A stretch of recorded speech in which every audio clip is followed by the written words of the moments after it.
The BTK Killer journey. The silent devil for 30 years. He didn't disappear. He watched. He tied, tortured, then killed and recorded every detail, like a ritual. For 30 years, Wichita, Kansas, police hunted him.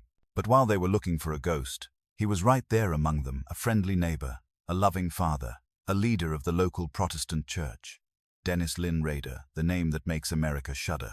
From 1974 to 1991, he killed at least 10 people, men, women, children, in the same horrifying way. Tie, torture, kill. But what made him a crime legend wasn't just his ruthlessness, but the way he turned murder into a mind game with the police. For 3 decades, the BTK Killer wrote letters to newspapers, police, and even signed them with his own chosen nickname. BTK. Bind, torture, kill. He wanted to be known, not for money, not for revenge, but because he wanted to be recognized as the most perfect person in the world of crime. The murders that opened the nightmare. On the morning of the 15th of January, 1974, Wichita, Kansas, a peaceful town in the middle of America, the police received a call from a neighbor. None of the Oteros have been out all morning. When they arrived, the scene was breathtaking.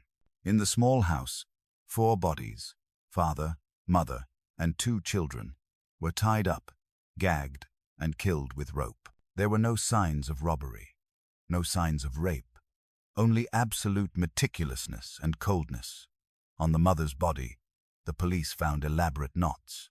A rope had been tied around her neck, tightened until the skin was torn, and the killer had taken her underwear as a trophy. When the media reported it, people thought it was a random murder, but a few months later, they received a letter to the Wichita Eagle newspaper. In it was scrawled, "I am the man who killed the Otero family. Don't call me crazy. I have my reasons.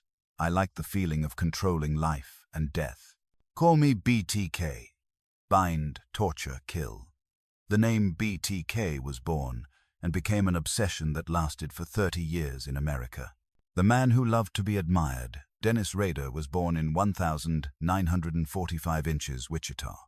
On the surface, he was a normal guy, a college graduate who worked for the security company ADT, installing alarm systems. He had a wife, 2 children, and a small house with a neat lawn. Neighbors described him as polite, orderly, family-oriented, and a Christian.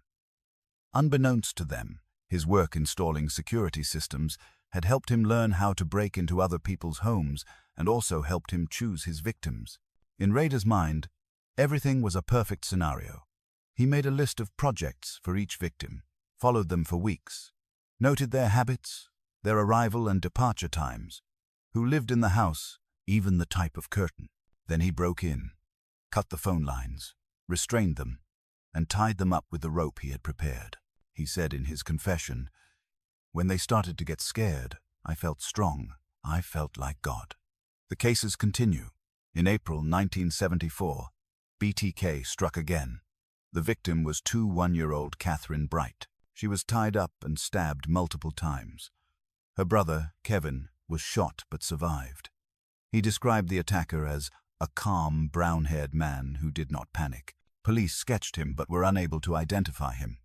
He disappeared like a ghost.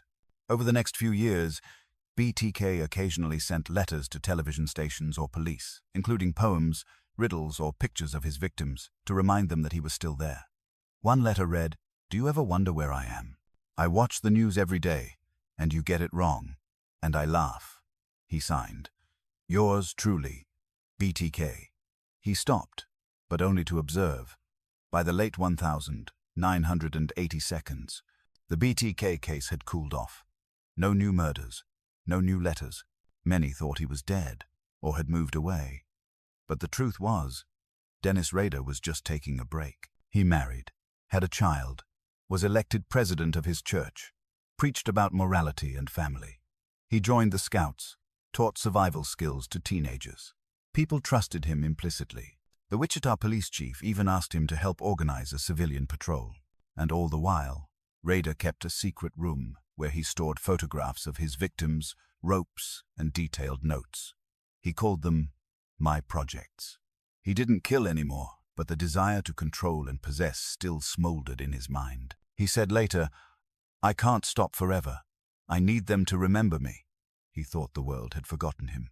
But deep down, BTK still yearned for one thing: to be remembered, to be revered, to be recognized as the artist of death.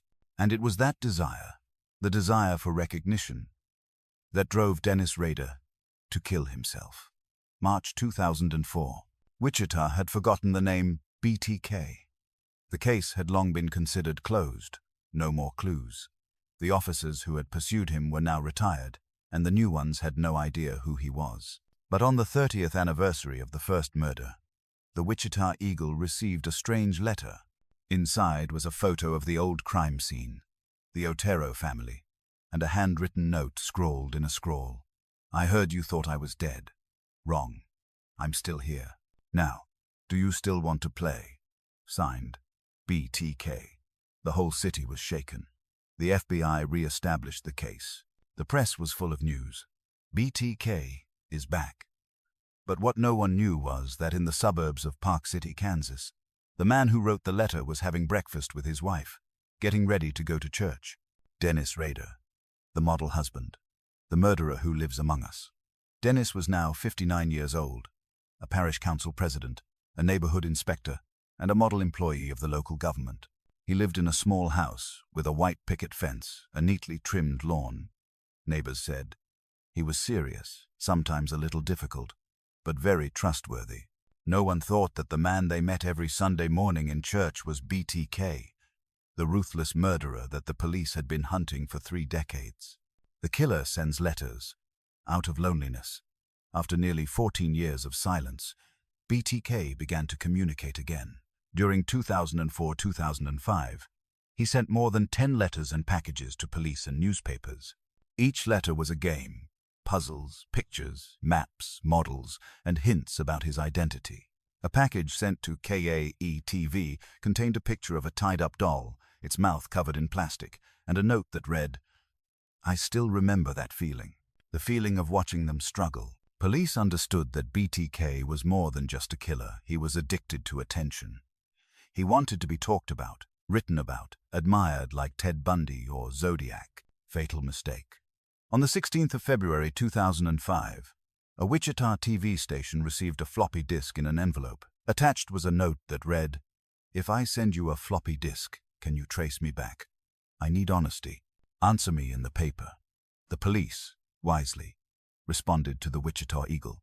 "No, we can't trace it from a floppy disk," BTK believed. And a few days later, he sent the real disk to KAK-TV. Technology doesn't lie. When FBI techs analyzed the disk, they discovered a deleted word file in the metadata, last saved by Dennis, and the original file name, Christ Lutheran Church. The police checked and found that Dennis Rader was the board president of Christ Lutheran Church in Park City. They couldn't believe their eyes. After 30 years, the BTK demon finally had a name and an address, and he lived in the middle of a residential area, less than 10 kilometers from the police station. The trap closed. The police secretly followed Dennis Rader for 10 days. They took a DNA sample from an empty glass his daughter had left at the dentist's office.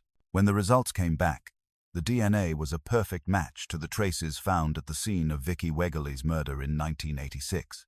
There was no doubt. Dennis Rader was BTK. On the 25th of February 2005, the police surrounded Rader's car as he drove to work. As he was handcuffed, he simply asked, "How many people on the investigation team know who I am?" Then, with a chuckle, he said, "Wow, you guys are really good. I thought I was going to retire in peace." The FBI's haunting confession. At the police station, Rader did not resist. He sat upright, smiled politely, and began to tell the story with a calmness that was frightening. He talked about each case, each name, each method of restraint. He described how he enjoyed watching his victims lose their breath, how he arranged the crime scene like a performance art. "I called it my projects. Each person was a project. I studied them, watched them, and perfected the plan. I didn't kill because I hated them, I killed because it made me feel omnipotent. An investigator recalled. He talked about killing people in the same tone he talked about how to fix a washing machine. Rader said he stopped killing after 1991 because he had a family and because he had achieved enough fame in his own mind. But when no one mentioned BTK anymore, he felt forgotten, so he went back to sending letters to be remembered. He concluded to himself, "If they don't talk about me, I'll make them talk." When the police asked him why he sent the letter after nearly 15 years of silence, he replied, "I feel forgotten." That answer said it all. BTK didn't kill for revenge. He killed because he wanted to be known. The trial of evil. In the summer of 2005, the city of Wichita, a place that had feared the name BTK for decades, was filled with reporters, journalists, and thousands of people who flocked to the Sedgwick County Courthouse. Everyone wanted to see the true face of the demon in the shadows. When Dennis Rader walked in, no one could believe it. A middle-aged man with gray hair, glasses, and a neat dress bowed to the judge. Not a single resemblance to a serial killer. But when he began to speak, the entire courtroom held its breath. Cold confession. During his trial on the 27th of June 2005, Rader took the stand and recounted each murder, 10 of which he was convicted in a monotone voice, without trembling or emotion. He spoke slowly, clearly, as if reading from a report. "I entered the house through the back door. I lied to them and told them I was a fugitive from justice. Then I tied them up with rope, gagged them, and strangled them until they stopped moving." After each name, he paused for a few seconds, then continued with his usual phrase. "I felt accomplished. I knew I had achieved my goal." The judge asked, "You know you're describing murders, right?" He replied, still calm. "Yes, sir, but I call them projects, personal projects." The courtroom haunted. An investigator said, "Nobody had ever seen anything like it." He had no emotion. It was like he was talking about his to-do list. A bereaved mother sitting in the front row burst into tears and shouted, "Do you know how many families you've destroyed?" Rader turned, looked at her, and whispered, "I'm sorry, but it's over." The courtroom erupted in outrage. Police had to hold the mother back when she tried to lunge at him. The horrifying details never revealed. Rader admitted that after the murders, he kept the victims' belongings, clothes, photographs, ropes, underwear, and occasionally wore them, tying himself up to relive the feeling. He also took selfies in the victim's pose, saving them in his personal collection. One detective described, "He had over 200 selfies, dressed as a woman, tied up, wearing a plastic mask. It was the most horrific thing I've ever seen in my career." But Rader was unapologetic. He laughed and said, "I like to keep memories. I'm an organizer." The verdict was handed down.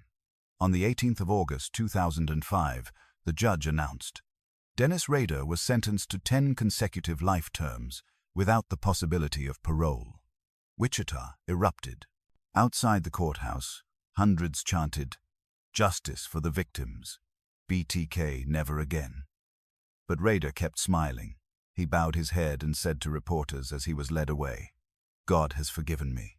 I've told you everything." No one believed him, but those words became the BTK Killer's last words to the public. 30 years, living with the devil. Police later released thousands of pages of investigative files. In it, he detailed how he chose his victims, kept daily diaries of his surveillance, drew maps of their homes, and planned his escape. He even wrote fantasy scenarios of how he would be caught, and they were terrifyingly accurate. The FBI concluded, Dennis Rader was the epitome of an organized killer, intelligent, cold, and self-centered to the point of self-destruction. What was even more terrifying was that for 30 years he lived in the community, attended church, raised children, and laughed with neighbors. No one, not even his wife and daughter, knew they were living with a demon. The years in prison. After his conviction, Rader was imprisoned at El Dorado Correctional Facility, Kansas's maximum security prison. He lived in isolation, with no direct contact with other inmates. Police said he wrote letters, read the Bible, and sometimes told BTK stories to guards as if they were legends. A prison guard said he had no regrets. He was just sorry he was caught. He was still proud that he made the world remember his name. In recent years, his daughter, Kerry Rawson, published a book, A Serial Killer's Daughter, about her trauma after discovering her father was BTK. She wrote, "I thought my father was a good man, but in reality, he was evil in my father's skin." A legacy of fear. After the case closed, Wichita was forever changed.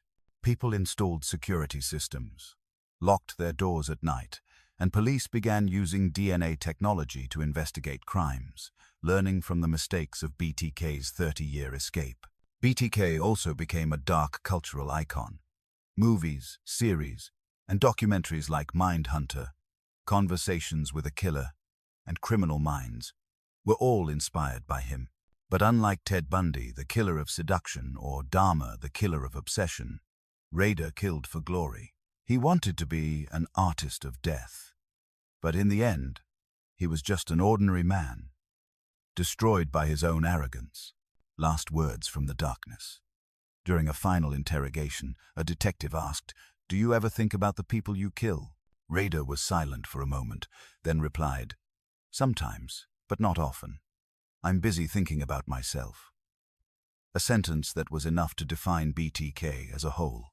A man who knew no love, no remorse, only himself and the sick grandeur of his imagination. Bind, torture, kill.